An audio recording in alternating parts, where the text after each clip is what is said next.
I've lived in this quiet street in Green Hollow, Oregon, for most of my life, and for the longest time, I thought I knew everyone who lived around me.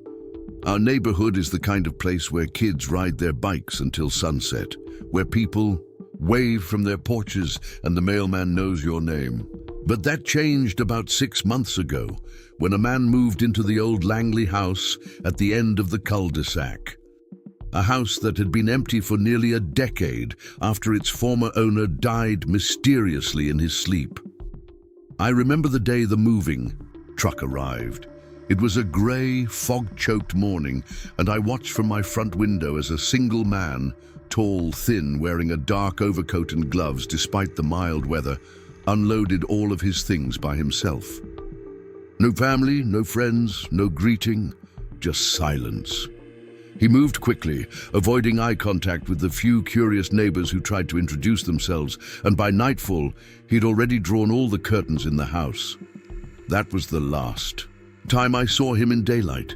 At first I thought maybe he worked nights, or was just reclusive, but after a while it became strange. He never came out during the day. Never. His mailbox would be empty every morning, as if someone was collecting the mail in the middle of the night. The lights in his house would flicker on around 8:30 p.m. and stay on until sunrise. I'd sometimes hear low murmuring from inside as I walked by with my dog, or the sound of furniture scraping along the floor like something heavy was being dragged. Then came the screams. The first time I heard them, I thought it was a TV.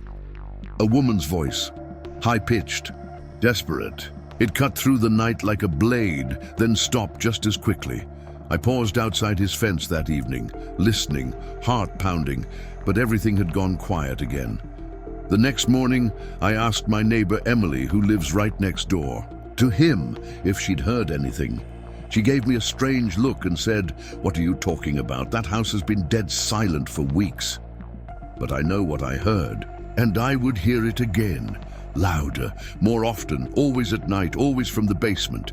One time I swear I saw a shadow pass by the basement window, but it didn't look human, at least not fully. And still, no one else seemed to notice. Or worse, they didn't want to. That's when I started keeping notes, recording the times, the sounds, everything. I set up a small camera facing his front door from my upstairs bedroom window. I didn't expect to catch much, but what I saw in the footage after the third night made my stomach twist. He wasn't just stepping outside, he was talking to someone, or something. I couldn't see who, but the way he tilted his head, the way he bowed slightly like in submission, it wasn't normal. And then he would always come back inside alone, except I'd count the steps, and 2 sets always went back in. I didn't sleep much after reviewing that footage. I played it over and over again, zoomed in, slowed it down, adjusted the contrast, trying to make sense of what I was seeing. The figure he bowed to remained just out of frame, cloaked in darkness, like the lens itself was afraid to focus on it. But there was something else that sent a chill crawling down my spine. As the man turned back toward the house, I saw his eyes catch the light just briefly. They glowed, like a reflection almost. Metallic, in a way no normal eyes should. I brushed it off as a trick of the lens, maybe a glare or a defect in the recording. But deep down, I knew better. That night I stayed up and waited. I didn't bother with the camera. I wanted to see it with my own eyes. Around 2:15 a.m., his porch light flickered on, and there he was, stepping out in his long coat, standing, perfectly still. He didn't look around, didn't stretch or yawn or check his phone like any normal person stepping into the night. He just stood there, head slightly tilted toward the forest that lines the back of our neighborhood. I kept watching, barely breathing, then I saw it, movement in the tree line. A figure, thin, crooked, slipped between the trees like smoke. It stopped at the edge of the woods. He raised a hand in greeting. The figure didn't move. He spoke, though I couldn't hear what he said, and then slowly he walked toward it. The moment he vanished into the trees, I felt something in my stomach twist. like a wrongness, a deep instinctual fear that screamed at me to turn on all the lights and lock every door. But I stayed frozen in place. 15 minutes later, he came back, alone, but his coat looked wet, dripping from the sleeves, and in his hand he held something, a bundle, wrapped in what looked like burlap. He opened the basement door and went inside. I didn't sleep that night. The next morning I walked past his trash bins. They were empty, but there was a smell, faint, metallic like rust and meat. I know that smell, the same one I remember, from when my grandfather used to hunt deer and clean them in his garage. I started to think about calling the police. I really did. But what would I say? Hi, I think my neighbor might be dragging bodies into his basement because his coat was wet and his trash smells weird. They'd laugh me off the phone. I needed something solid. I decided to do something I probably shouldn't have. I went to his house during the day. I waited until I was sure he was asleep or gone. The curtains were still drawn. No lights, no sound. I walked around back and peered through one of the small basement windows. The glass was dusty, but I could make out shelves, tools, crates stacked high, and a chair bolted to the floor. A leather strap hung from its arm. There were stains on the floor, big ones. Something scratched against the glass from the inside. I jumped back so hard I tripped.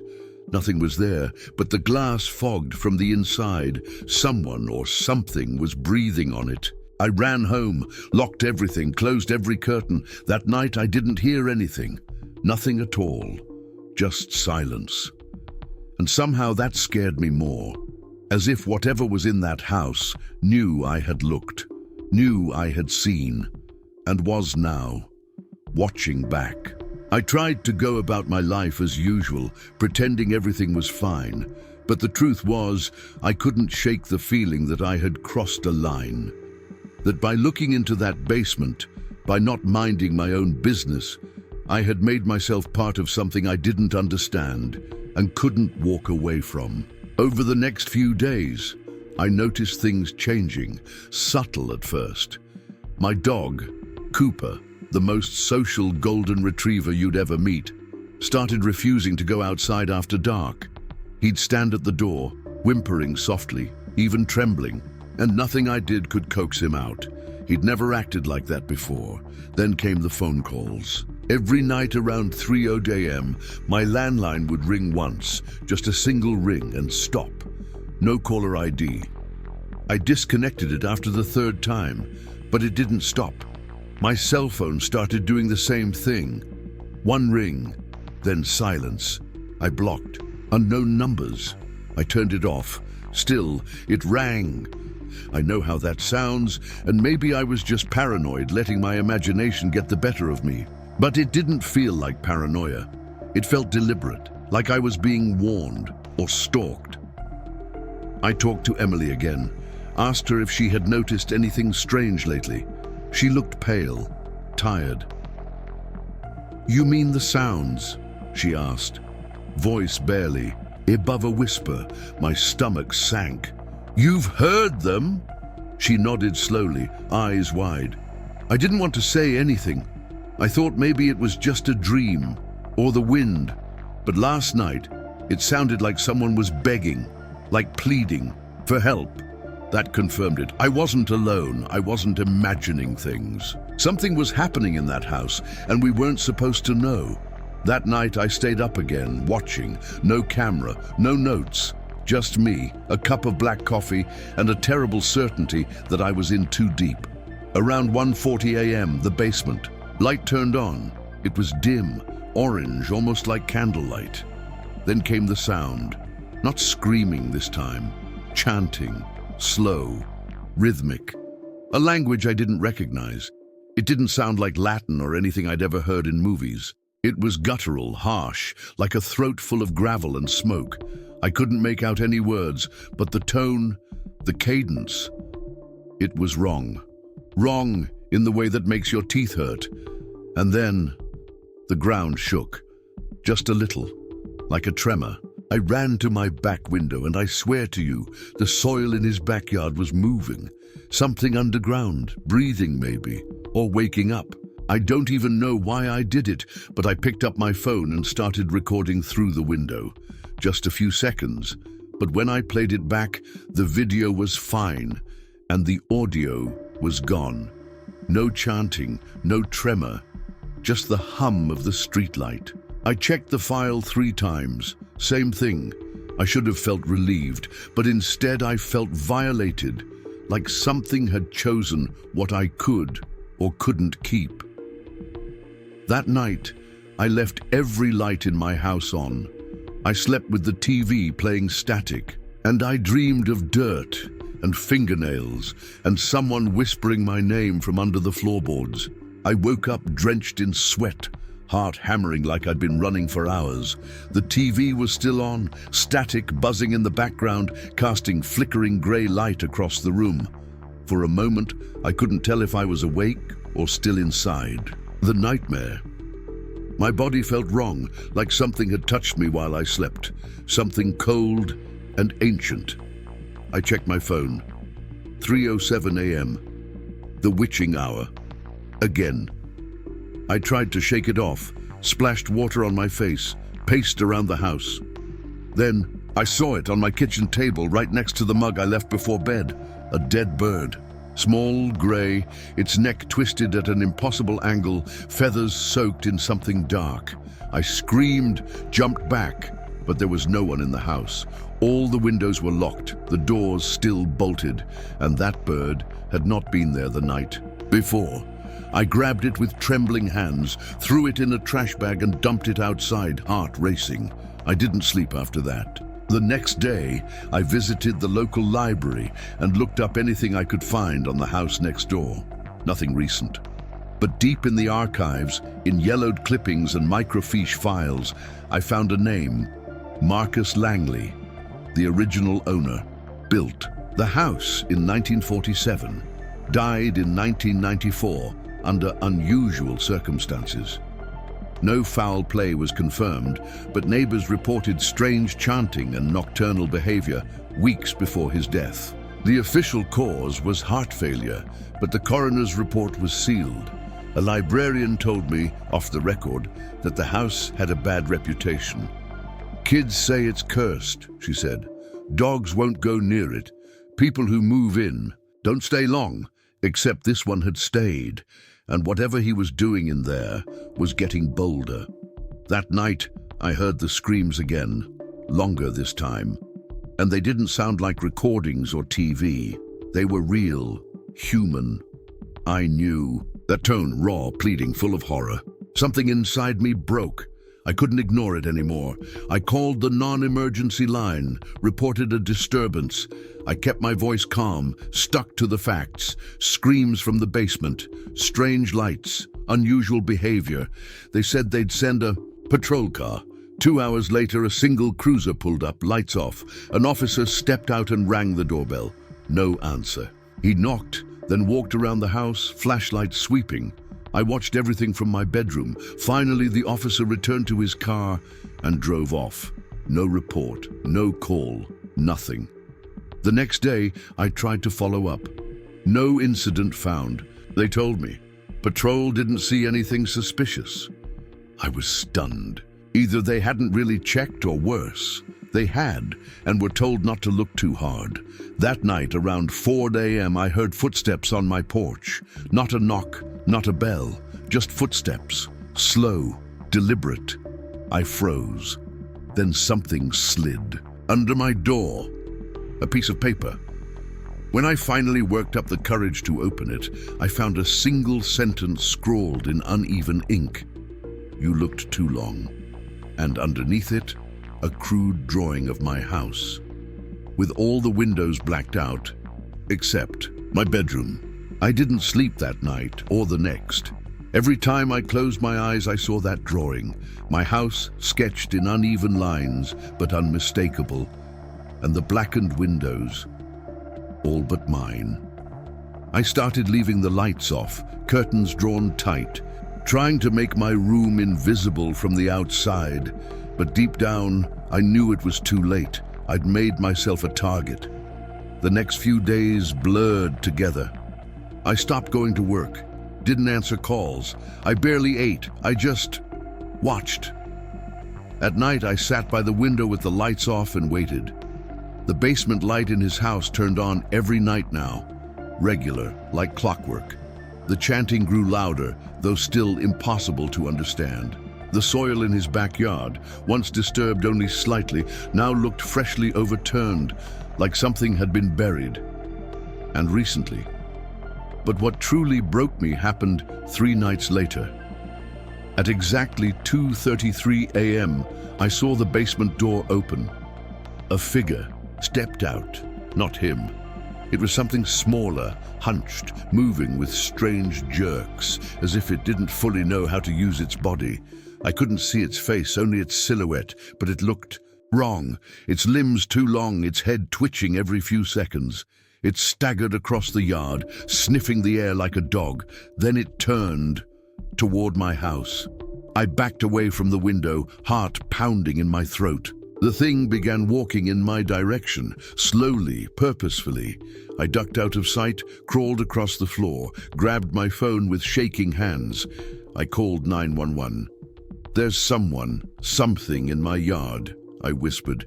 "I think they came from the house next door." But before I could say more, the line went dead.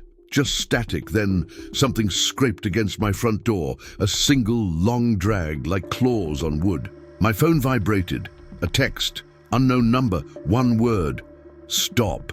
I sat in the dark for what felt like hours, every nerve in my body screaming. Eventually, the scraping stopped. Morning came.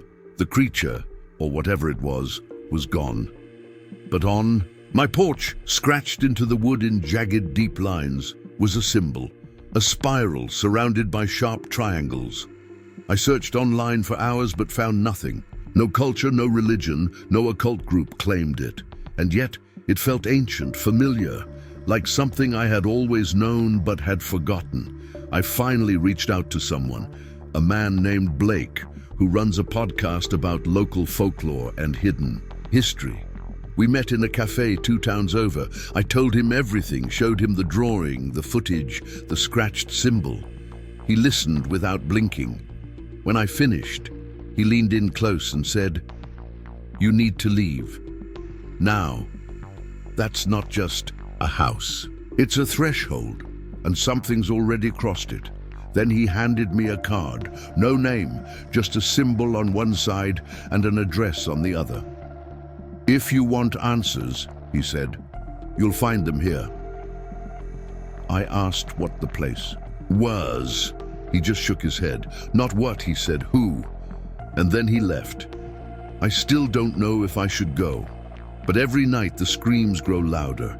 And last night, they sounded like someone I know. I spent the entire next day staring at that card Blake gave me, the strange symbol embossed into the surface as if burned there by something hotter than fire.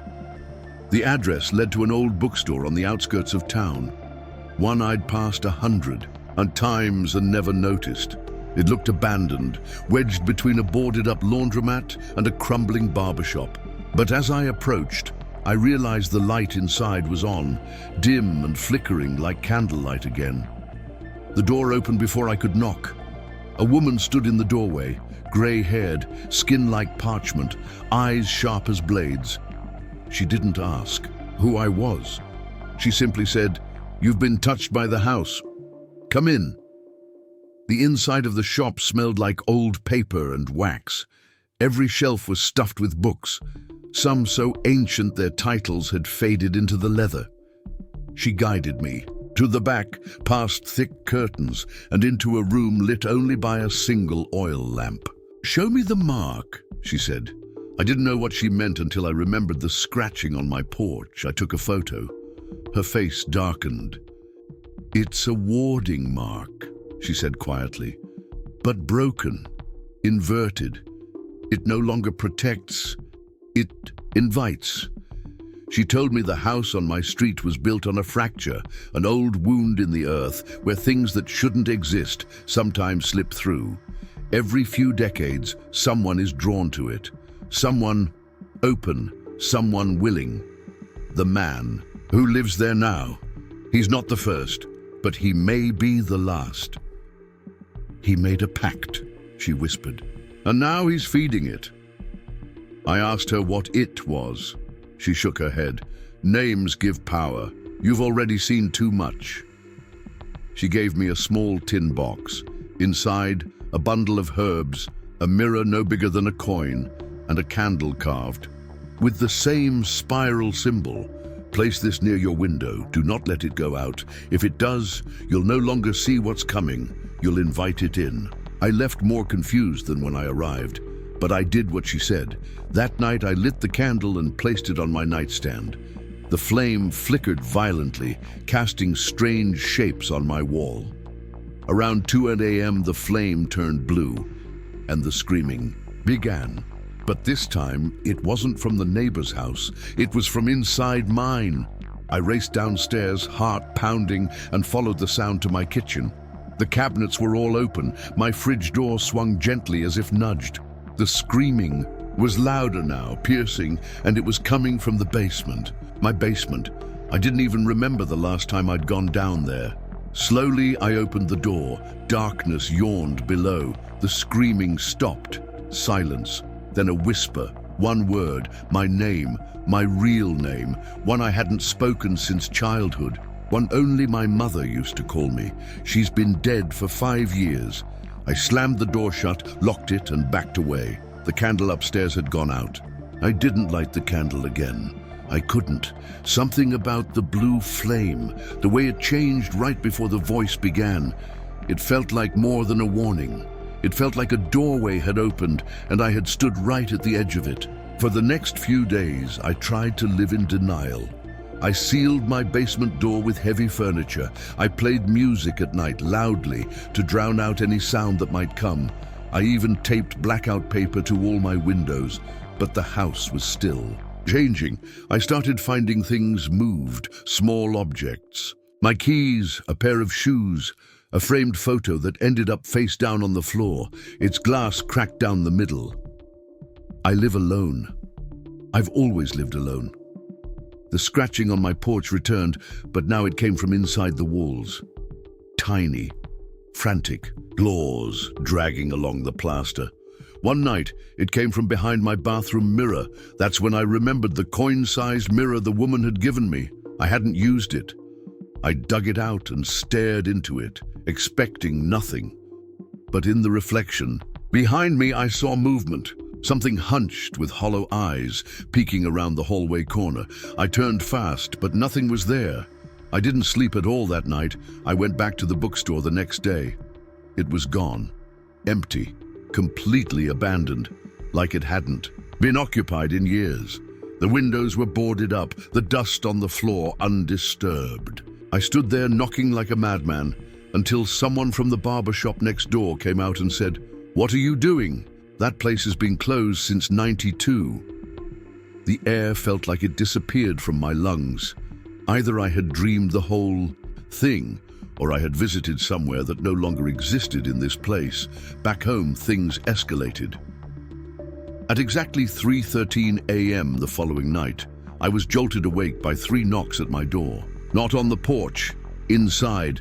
I grabbed a bat, crept down the hall, each step heavier than the last. The knocking came again, slow, steady, as if whoever, or whatever, wasn't in a hurry.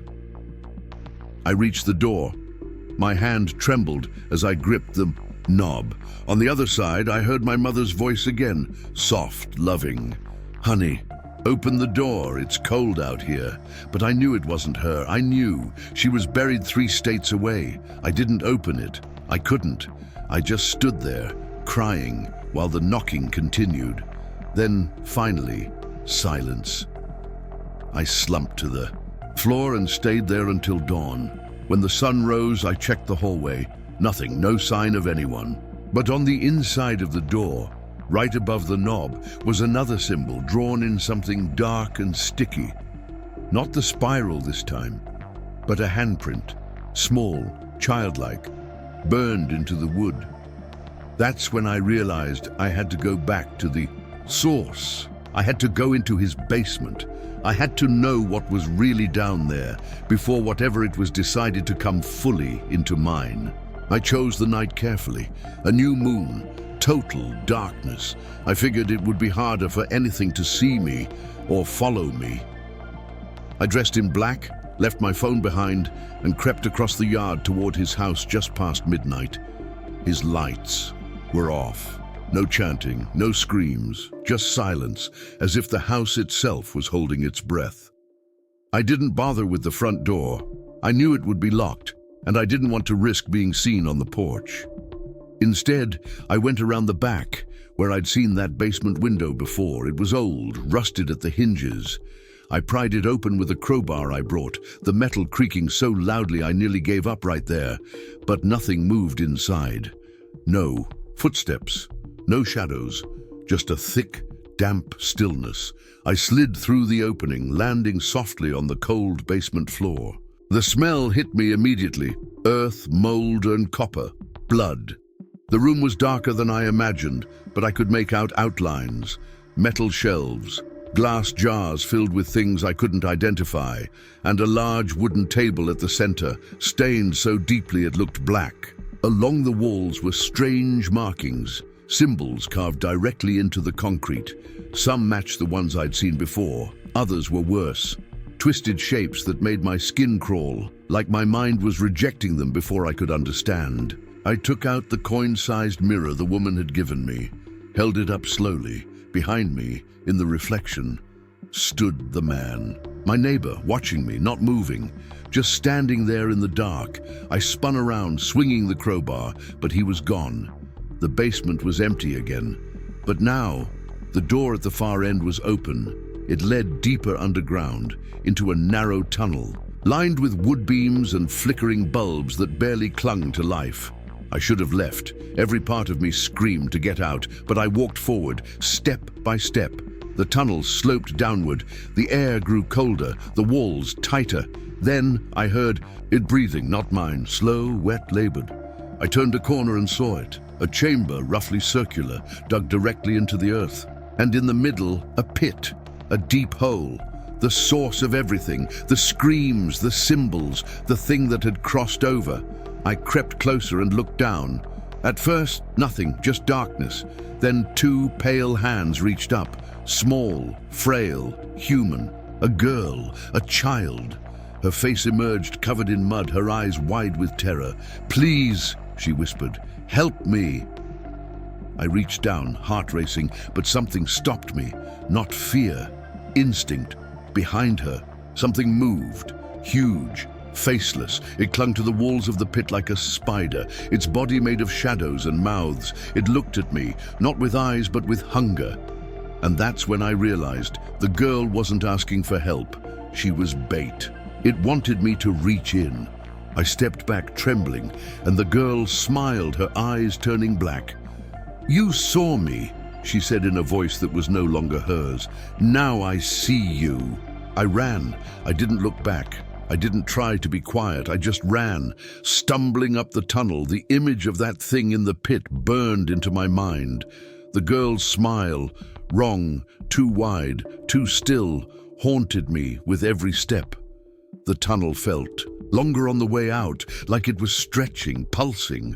The walls seemed to breathe, closing in. I burst into the basement and climbed out the window, barely noticing how the rusted frame tore my arm open. I didn't stop until I was inside my own house, every lock bolted, every curtain shut. I sat on the kitchen floor, heart racing, staring at the blood dripping from my elbow. I should have gone to the hospital, but something told me that if I left the house that night, I wouldn't make it back. So I stayed awake, wrapped the wound, and tried to forget. But forgetting wasn't an option anymore, because the next morning, something was waiting at my door. Not a letter this time, not a drawing, a box, old wooden, sealed with a red wax stamp that had the same spiral symbol burned into it.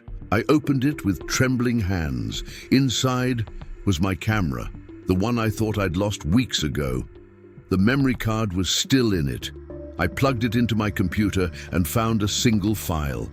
A video, time-stamped the night before. I clicked play. The footage was shaky, handheld, like someone had filmed it while walking. It showed the inside of my bedroom, me, asleep, tossing and turning. The camera moved closer, inch by inch, until it stood right over my bed. Then, it turned slowly toward the mirror. In the reflection, there was someone else holding the camera. But it wasn't me. I paused the video, nausea rising. My bedroom window had been locked. I checked it again. No sign of forced entry. But there, just beneath the sill, another handprint. This one adult-sized, burned. That night, I slept in the bathtub with the lights on.